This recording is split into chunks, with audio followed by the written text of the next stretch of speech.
राज और उसका परिवार उस पुराने घर से भाग तो गया, लेकिन कहानी यहीं खत्म नहीं हुई।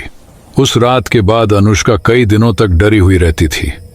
वह किसी से बात नहीं करती, बस खिड़की के बाहर घूरती रहती, जैसे कोई उसे पुकार रहा हो।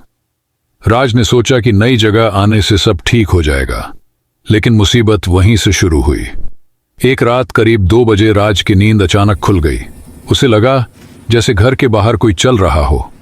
पैरों की खामोश थपक, धीमे धीमे, बिल्कुल उसी तरह जैसे उस परछाई के पैरों के निशान। उसने खिड़की से बाहर झांक कर देखा, कुछ नहीं।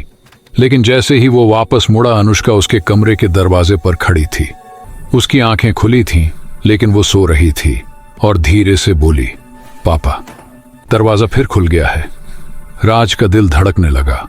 वह बोला, कौन सा दरवाजा? अनुष्का ने बिना पलक झपकाए कहा, वही जो तुम बंद करके आए थे। राज समझ नहीं पाया कि क्या करे। वह सिर्फ इतना जानता था कि वह घर उन्होंने हमेशा के लिए छोड़ दिया है। लेकिन जैसे ही वह अनुष्का को उठाने आगे बढ़ा, उसके पीछे से वही ठंडी हवा चली, वही ठंड जो उस पुराने स्टोर रूम से निकलती थी। राज ने मुड़कर देखा, घर के कोने में अंधेरे में एक काली आकृति खड़ी थी। ये वही परछाई थी, वही फटी हुई सांसें, वही काली आंखें, और इस बार वह पहले से भी ज्यादा साफ दिख रही थी और ज्यादा करीब। परछाई धीरे धीरे आगे बढ़ी और राज के कान के पास झुककर बोली, मैंने कहा था मैं फिर आऊंगा। अनुष्का अचानक जोर से चिल्लाई और गिर पड़ी। परछाई ने एक तेज आवाज के साथ अपना हाथ बढ़ाया और अनुष्का की तरफ इशारा किया, जैसे वो उसे अपने साथ ले जाने आई हो। राज ने पूरी ताकत से अनुष्का को पकड़कर अपनी गोद में उठाया और घर से बाहर भागा। लेकिन जैसे ही उसने दरवाजा खोला, बाहर पूरा माहौल बदल चुका था। सड़क खाली थी, स्ट्रीट लाइट्स झपक रही थीं, हवा बर्फ जैसी ठंडी थी, और सबसे डरावनी बात, सड़क के एकदम बीच में वही पुराना सड़ा हुआ टूटा हुआ दरवाजा खड़ा था। वही जो उस घर के अंदर था, वही जो कभी खुलता नहीं था, वही जिसके पीछे परछाई कैद थी। वो दरवाजा अब उनके नए घर के सामने खड़ा था। दरवाजे के नीचे से काला धुआं निकल रहा था और धुएं में से एक आवाज आई, अनुष्का अंदर आओ, तुम मेरा हिस्सा हो। राज डर के मारे चीख भी नहीं पा रहा था। वह उल्टा भागने लगा, लेकिन जैसे जैसे वह भागता, सड़क खत्म होती जा रही थी। दुनिया अंधेरी होने लगी।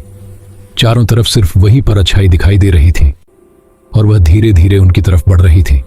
अनुष्का ने धीमी आवाज में कहा, पापा, दरवाजा खुलने वाला है। और अगली ही पल दरवाजा अपने आप क्रीक की आवाज के साथ खुलने लगा। उसके अंदर सिर्फ काला अंधेरा था, ऐसा अंधेरा जिसमें रोशनी भी घुसने से डरती थी। परछाई ने अपना हाथ बाहर निकाला और अंधेरे से एक चेहरा उभरा, वही चेहरा जो राज ने उस रात देखा था। लेकिन इस बार वह अकेला नहीं था। अंधेरे में सैकड़ों चेहरे थे, सैकड़ों आंखें, और सब अनुष्का को घूर रहे थे। राज चिल्लाया, नहीं। लेकिन जैसे ही वह अनुष्का को और कसकर पकड़ने लगा, उसके हाथ में पकड़ा हुआ शरीर अचानक हल्का होने लगा। अनुष्का उसका हाथ छुड़ाकर धीरे धीरे दरवाजे की तरफ चल पड़ी। उसकी आंखें अब इंसानी नहीं लग रही थीं। वो बिल्कुल उसी परछाई जैसी हो गई थी और वह मुस्कुरा रही थी। मैं घर जा रही हूं पापा, यह कहकर वह अंधेरे में चली गई। दरवाजा एक पल में बंद हो गया। रात सड़क पर अकेला खड़ा रह गया और आखिरी बार उसने वही आवाज सुनी।